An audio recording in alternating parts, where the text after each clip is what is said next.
Hi everyone, good morning. সকালে উঠেই দেখি প্রচণ্ড বৃষ্টি। শুধু আজকে বলে না, প্রায় 10 দিন থেকে বৃষ্টি হয়েই যাচ্ছে। রাতে বৃষ্টি দিচ্ছে প্রায় 10টা পর্যন্ত সকাল, তারপর থেকে আবার রোদ দিচ্ছে। তো এই বৃষ্টির মধ্যেই আমি চলে গেছি জিমে। মোটিভেশন লেভেল দেখেছো আমার? জিমে কেউ যায়নি, মানে 2 থেকে 3 জন হবে আর আমি গেছি। বাড়ি ফেরার পথে দেখছি প্রচণ্ড রোদ উঠে গেছে। তারপর বাড়ি এসে আমি ডিম সিদ্ধ খেয়ে নিলাম, আর ছোলা সেদ্ধ করে রেখেছিলাম ওটাই শশা দিয়ে খেয়ে নিয়েছি, বিট লবণ দিয়ে।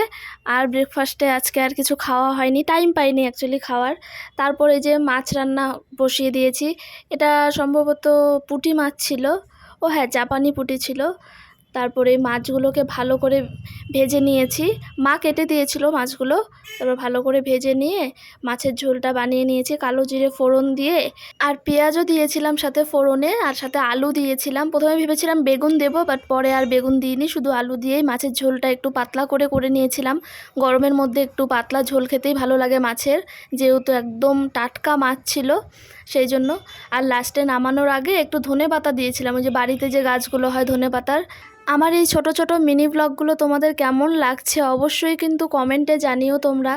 ভাবি রোজ রোজ একটা করে মিনি ব্লগ দেবো, বাট দেওয়াই হয় না। অনেক সময় এমন হয় রেকর্ড করে রাখি, বাট এডিট যে করব সেই সময়টা আর হয়ে ওঠে না, যেহেতু হাউসওয়াইফ, বাড়িতে অনেক কাজকর্ম থাকে, সেগুলো সেরে তারপরেই এডিট করতে হয়। তাও আমি সপ্তাহে 3 থেকে 4টে দেওয়ার চেষ্টা করি। কেমন লাগছে তোমরা কমেন্টে জানালে তবেই আমি বুঝতে পারবো, তাহলে আরও ভালো ভালো মিনি ব্লগ দেওয়ার চেষ্টা করব। আবার দেখা হচ্ছে নেক্সট ব্লগে। টাটা।